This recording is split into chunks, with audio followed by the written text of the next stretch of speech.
Welcome to dream makers institute.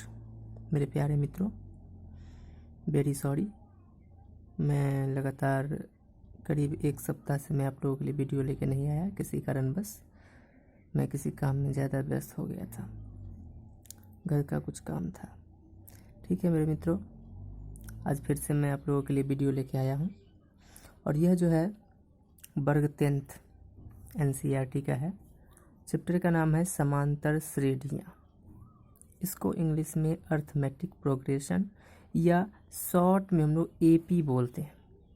ये भी बहुत ही अच्छे चैप्टर है, बहुत ही इंटरेस्टिंग है और काफ़ी आसान से चैप्टर है। दोस्तों, इसको एकदम हवा की तरह उड़ा सकते हो, इतना हल्का चैप्टर होता है।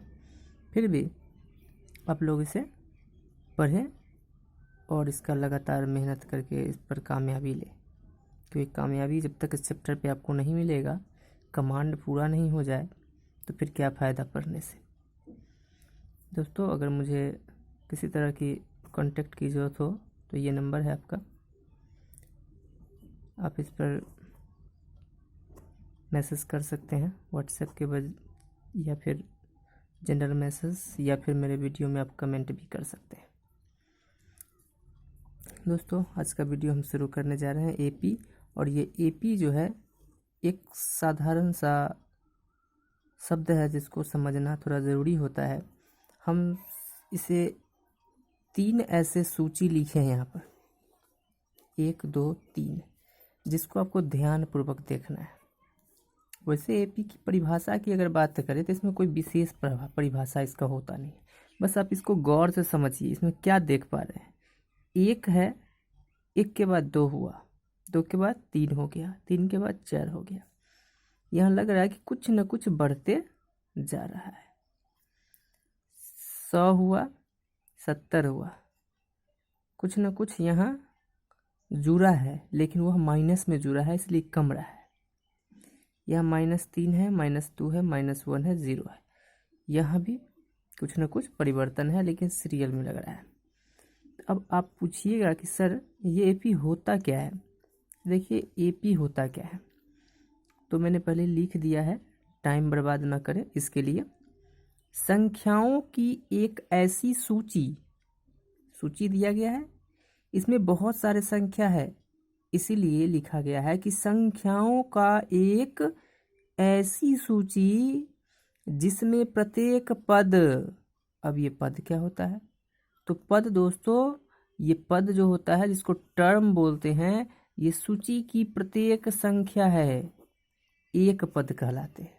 माने ये जो सूची है यहाँ से लेके यहाँ तक लिखा गया है, इसमें से प्रत्येक संख्या, 1 संख्या, 2 संख्या, 3 संख्या, 4 संख्या, डॉट डॉट डॉट, बहुत संख्या है।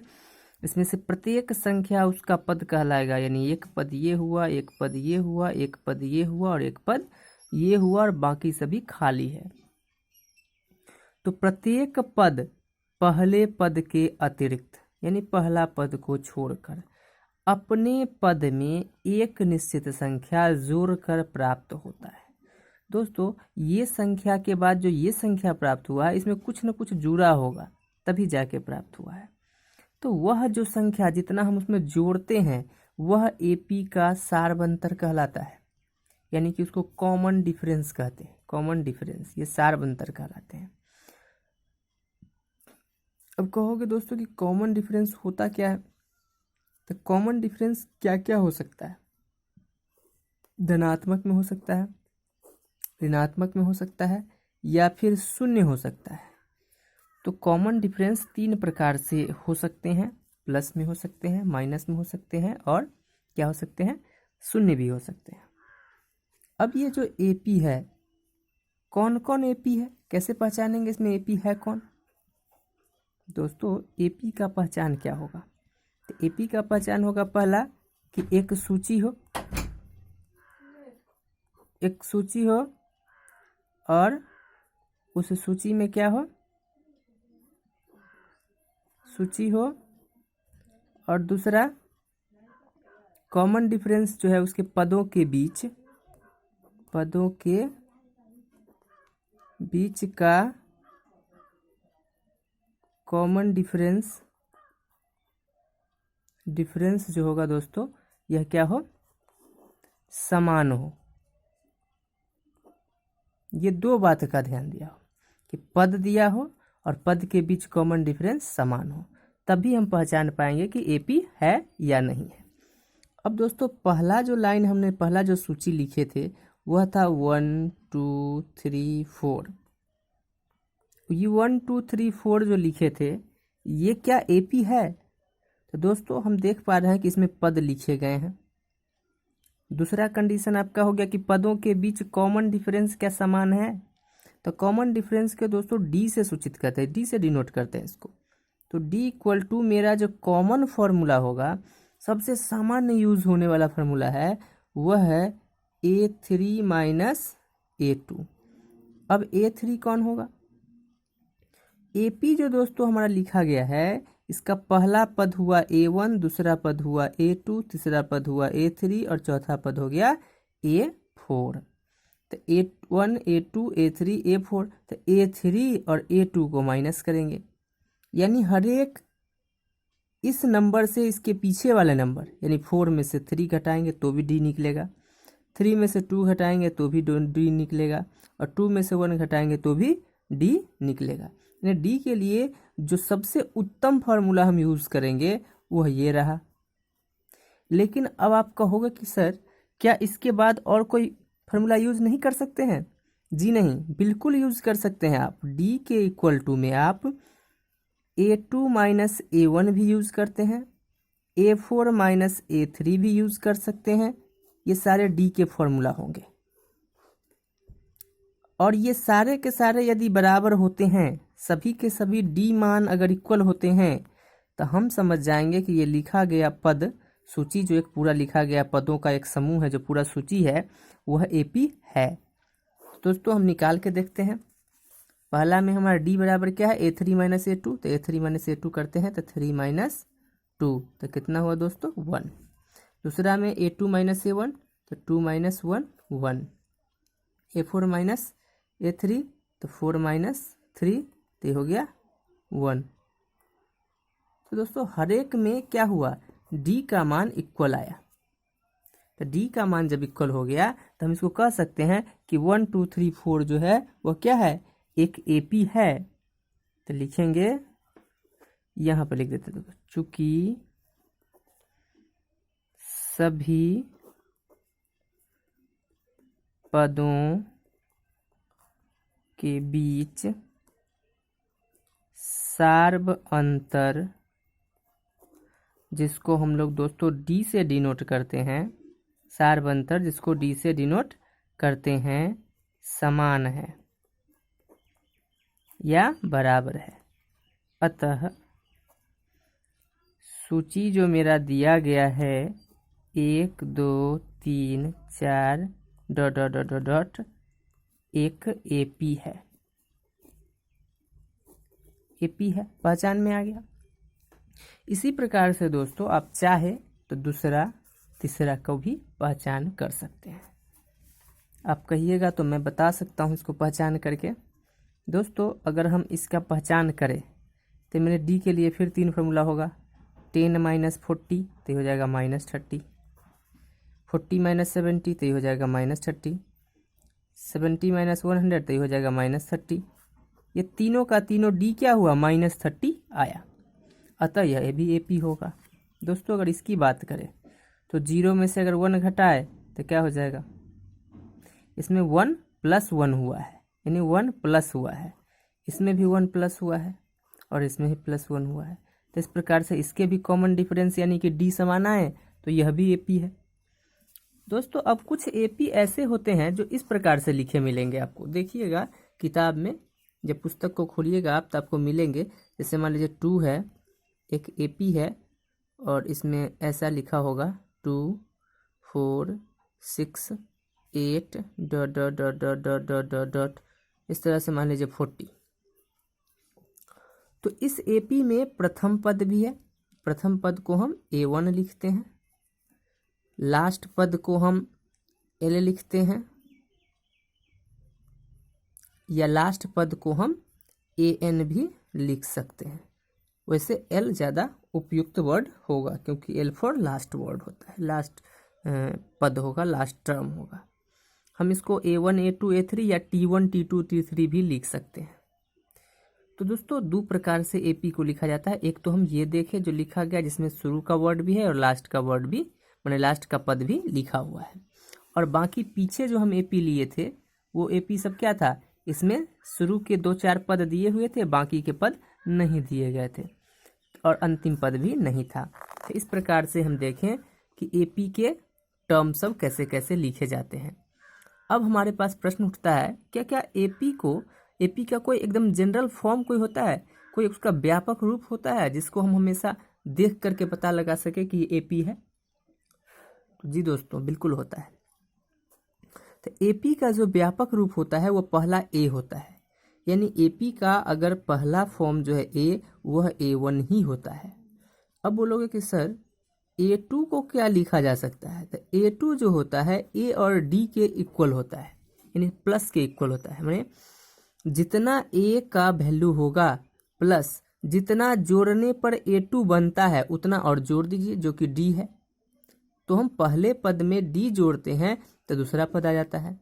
और यदि हमको क्या निकालना हो, A3 यानी तीसरा पद निकालना हो, तो A के बाद हम 2D जोड़ देते हैं दोस्तों। माने जितना पद निकालना हो उससे एक कम, यानी 3D A3 निकालना है तो 2D A में जोड़ेंगे, A4 निकालना है तो 3D जोड़ेंगे, A5 निकालना है तो 4D जोड़ेंगे। अब दोस्तों A कौन होता है? तो A जो होता है वो प्रथम पद होता है और D जो होता है सार्वंतर होता है। सारे बात स्पष्ट रूप से बताए गए हैं दोस्तों, और सब कुछ अच्छा से समझाया भी गया है। आप इस वीडियो का पूरा इंट्रोडक्शन देखिए, अच्छा से बेसिक आपका कंसेप्ट क्लियर हो जाएगा। उसके बाद ये AP जो है आपके लिए कुछ नहीं रहेगा दोस्तों, बिल्कुल हलवा है, खा लीजिए एकदम फर्स्ट से पच जाएगा तुरंत। इस तरह का ये चैप्टर है और इस चैप्टर में नंबर भी आसानी से उठाए जा सकते हैं, किसी तरह का कोई दिक्कत नहीं। इन सारी बातों को हम देखें तो इस प्रकार से मैंने A3 या A4 A3 जैसे निकाला, इसी प्रकार से A4 निकाल सकते हैं A+3D।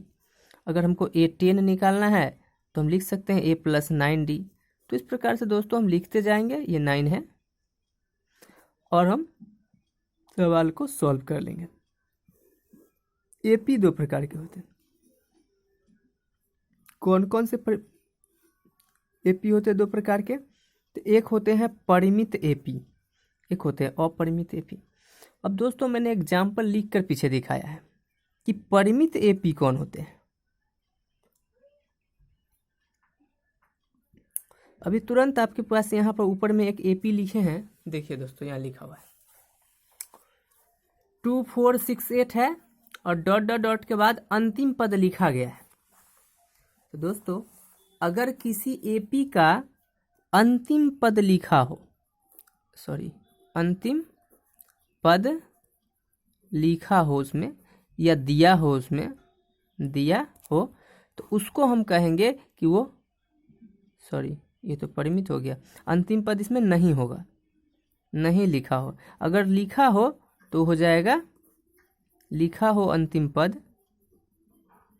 तो हो जाएगा परिमित AP, जिसको हम लोग फाइनाइट बोलते हैं। इनफाइनाइट किसको बोलेंगे? जिसमें नहीं दिया हो। देखिए शॉर्ट में हम लिख करके भी रख दिए पहले ही, ताकि हमको बार बार लिखना नहीं पड़े। तो इसको समझने के लिए अंतिम पद दिए हूँ, जैसे AP आपका था, अब 4 है, 8 है, 12 है और dot dot dot dot dot लिख करके हम लिख देते हैं 80। तो ये AP जो है, इस AP को हम कहेंगे कि ये परिमित AP है, यानी कि फाइनाइट AP है। अब हम कहेंगे कि अपरिमित कौन होते हैं, इनफाइनाइट कौन होंगे? तो इनफाइनाइट AP जो है, जो पहला हम 3 एग्जाम्पल दिए थे, ये तीनों के तीनों एग्जाम्पल 1 2 3 जो है, ये सभी क्या है? इनफाइनाइट AP का एग्जाम्पल हो जाएंगे। आप चाहे तो इस प्रकार से लिख सकते हैं 4 8 12 और खाली छोड़ सकते हैं, 5 10 15 और खाली छोड़ सकते हैं। तो ये सारे के सारे एग्जाम्पल किसके हो जाएंगे? उसी AP के हो जाएंगे। 5.1 का जो है दोस्तों, हम प्रश्न को अब हल कर लेंगे इसी चैप्टर, इसी वीडियो में। अब इसमें कहता क्या है, दिए हुए AP के प्रथम 4 पद लिखिए। प्रथम 4 पद लिखना है, प्रथम 4 पद। प्रथम 4 पद कौन कौन होते हैं? तो प्रथम 4 पद होते हैं दोस्तों A1, A2, A3, A4, ये 4 पद होते हैं। अब इसको लिखने से पहले हमको इस के संबंध में जो क्वेश्चन है उसको पूरा पढ़ लेना चाहिए। जबकि प्रथम पद यानी ए और सार्वंतर डी निम्नलिखित है, माने नीचे लिखे गए हैं। देखिए ए और डी दिया हुआ है। तो दोस्तों अभी अभी हमने पढ़े हैं ऊपर में कि पहला पद जो होता है वो ए होता है, दूसरा पद जो होता है वो ए प्लस डी होता है, और तीसरा पद जो होता है ए प्लस 2D होता है, चौथा पद ए प्लस 3D होता है। अब आप बोलिएगा सर भूल गए। नहीं भूले हैं, अभी तुरंत बताए हैं दोस्तों। ऊपर देखिए A1 ही होगा या ए ही होगा, A2 ए प्लस डी होगा, या इसका व्यापक रूप भी हम लिखे थे ये इस प्रकार से। तो पहला पद ए, दूसरा पद ए प्लस डी, तीसरा पद ए प्लस 2D और चौथा पद ए प्लस 3D। यानी हमको ये सारे के सारे इस प्रकार से होंगे। तो हम इसका मान निकालेंगे, सभी का मान निकाल लेंगे और मेरा AP क्लियर हो जाएगा। तो ए हो जाएगा 10, ए है 10 और डी भी है 10, यानी जोड़ करके हो गया 20 यानी 20। ये है 10 प्लस 2 इंटू 10, तो हो गया 20 प्लस 10 तो 30, और ये हो जाएगा 10 प्लस 3 इंटू 10 तो 30 प्लस 10 40। तो हमारा AP जो प्राप्त हुआ वो क्या हो गया 10, 20, 30 और 40। यही ना AP हमको लिखना है। निकाले कैसे? आप चाहे तो इसको नीचे भी आंसर लिख सकते हैं, यहाँ नीचे जगह खत्म हो गया था दोस्तों, इसलिए हम ऊपर में लिख दिए हैं। आप बस समझिए गौर से कि प्रथम 4 पद लिखने थे, जबकि A और D दिया गया था। तो A और D दिया गया था, तब व्यापक रूप का हम प्रयोग किए और हम उसको तोड़ दिए। किस रूप में? उसके प्रथम पद, द्वितीय पद, तृतीय पद और चतुर्थ पद के रूप में। इस प्रकार से हम इस AP का विभिन्न पद निकाल लिए। अब यहाँ AP का देखिए, A है -2 और D है 0। तो इस AP को हम किस प्रकार से बनाएंगे? हम दोस्तों पहले बता दिए थे कि D का वैल्यू पॉजिटिव हो सकता है, नेगेटिव हो सकता है और शून्य हो सकता है। 3 तरह का नंबर हो सकता है। तो यहाँ पर D जो है शून्य है। तो आप ये मत कहना कि AP नहीं है, इसका AP नहीं बनेगा। बनेगा। प्रथम 4 पद लिखना है ना, तो पहला पद लिखिए A1, यानी A1 तो A ही होगा, यानी -2 होगा। A2 कितना होगा -2 और प्लस D। A3 कितना होगा -2 और प्लस 2 इंटू 0, और A4 कितना होगा -2 और प्लस 3 इंटू 0।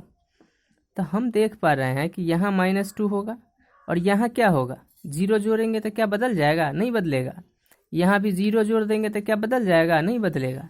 यहाँ भी 0 जोड़ेंगे तो नहीं बदलेगा, यानी कि -2।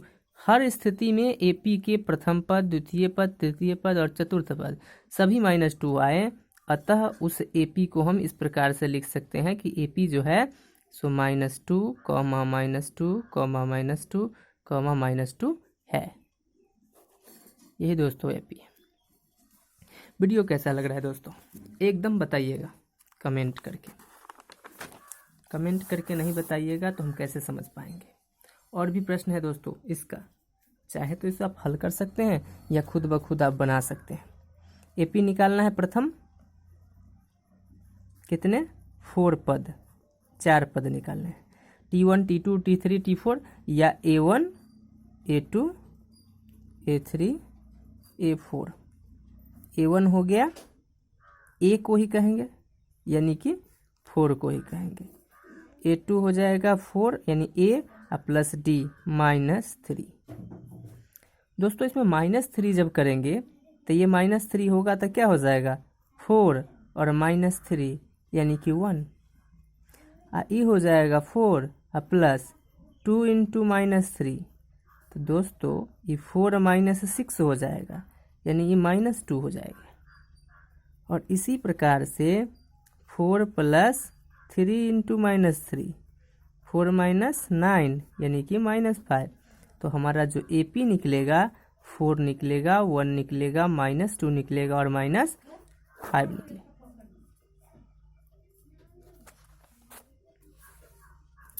ठीक उसी प्रकार से AP और भी निकाले जा सकते हैं दोस्तों। तो ये हो गया AP का पहला पद यानी A1 -1।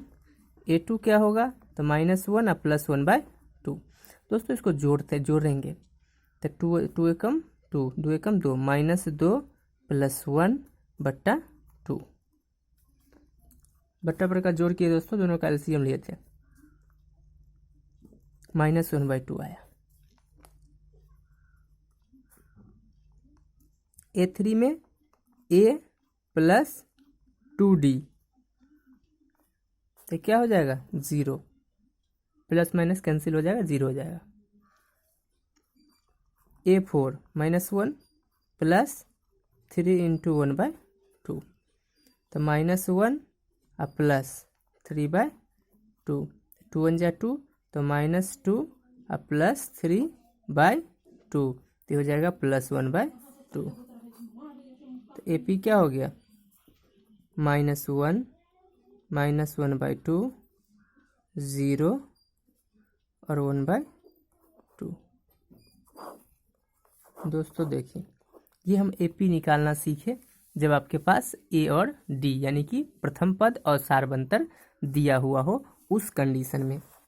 अब कहता है यदि AP के प्रथम पद और सारबंतर निकालना हो तो कैसे निकालेंगे। AP दिया हो, जैसा कि AP दिया गया है, तो आप प्रथम पद कैसे निकालेंगे। तो AP का प्रथम पद जो है वो A होता है, यानी इसका प्रथम पद 3 है, तो A1 भी हो गया प्रथम पद 3। अब हमारे पास जो है इसका कॉमन डिफरेंस निकालना है। तो कॉमन डिफरेंस के लिए फॉर्मूला बताए थे दोस्तों, जो सबसे उपयुक्त फॉर्मूला है वह था, सॉरी D नहीं, A3 - A2। A3 कितने हैं और A2 कितने हैं, तो A3 है -1 और उसके बाद माइनस A1 है, A2 है माइनस का +1।